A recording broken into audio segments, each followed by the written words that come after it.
Okay, hi there. My name's Jason Kelly. I'm the Technical Support Manager for Midas Consoles in the UK, and I'm going to be taking you through some of the features of our PRO2 console.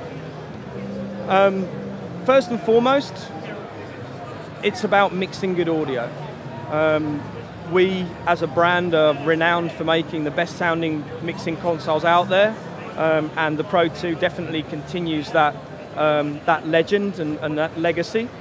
So you've got a great sounding console so that when you push the fader up, you get some audio out of the speakers. It sounds great off the bat without having to go in and start EQing things straight away.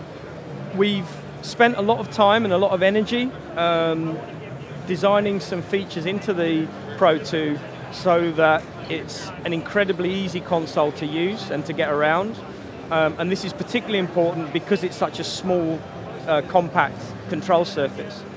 Generally with digital consoles, the smaller the console gets, the smaller the control surface gets, the more difficult it becomes to operate, and lots of layers of menus and buttons and functions becomes quite difficult and very long-winded to get to.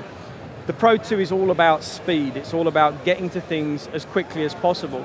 So we've developed some very useful tools to help you do that. The basic navigation on the console uses a scrolling system.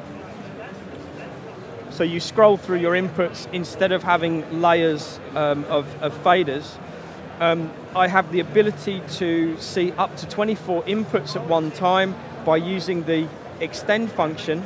So normally this would be 8 VCAs and 16 channel faders.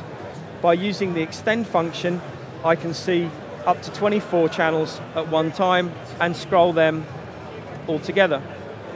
So this allows me to see more of my console at one time. The key thing with the PRO2 is really the advanced navigation functions that we've developed specifically for this control surface. So I'll go through the main navigation functions. Fader flip is probably, or mix on faders, is probably one of the very few generic digital console features that you'll find on pretty much every board out there. Our console will do that. You go into flip mode and then use the select buttons for your output section to bring the faders, the contributions onto these faders. We've taken fader flip a step further by developing something we're calling collapsed flip. And collapsed flip is enabled from the preferences just by clicking here. And what this then does is when I flip a mix, it will only show me the channels that are switched on to that mix. So it's a little bit like a filter, a viewing filter. So now when I select my mixes, all I'm seeing is the channels that are switched on for that mix. If I want to add a channel to my mix, so let's say for instance that this matrix output is feeding my keyboard player for a monitor mix, I can press and hold the select button. This opens up all the channels on the console, and when I select those channels, it switches them on for that mix, and I can now push up those faders and I would get audio to my keyboard player. The effects button works in conjunction with the internal effects, so any output that is patched to an internal effect can be accessed by pressing the effects button and then selecting that output. This brings the output up on the screen and I can access the functions using these assignable controls. When I don't want to see this effect anymore, I can either deselect the mix or I deselect the effects section. This can also work in conjunction with the flip button, so I can have both of those functions working together. So I can now see the contributions of the channels to that effect, and if I change it to a reverb, we can see that work. I've now got control over the reverb as well from the assignable controls. So everything that relates to that mix, I can see straight away. We can also bring our graphic EQs onto faders by hitting the GEQ button.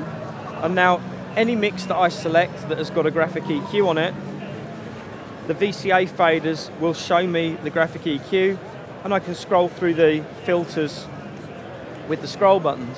This, again, can work in conjunction with fader flip, so I can see the graphic EQ for that mix, and also all of the channel contributions to the mix at the same time. So I'm accessing multiple things simultaneously from a very small control surface.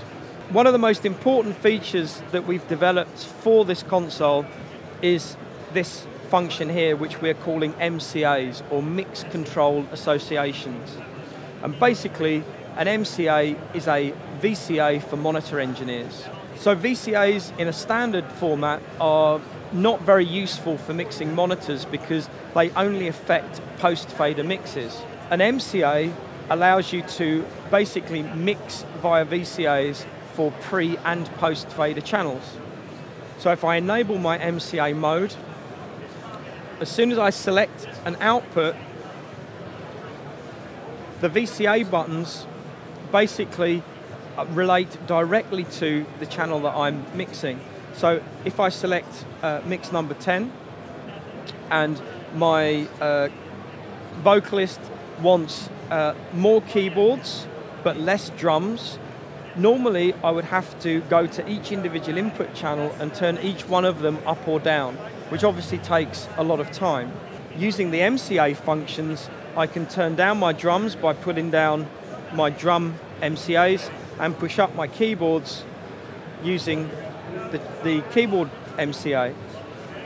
So this basically will turn up all of the keyboards that are associated with this group, all up at the same relative levels. And this is a completely new way to mix monitors.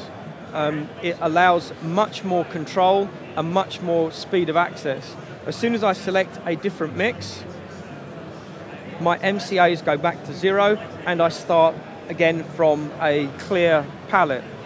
And this is really an amazing way and such a fast way to mix monitors, and also to mix monitors and front of house from the same console. So that was a very quick introduction to the advanced navigation functions on the Pro2. It's very competitively priced, sounds amazing. You definitely want to give one a try. Thanks very much.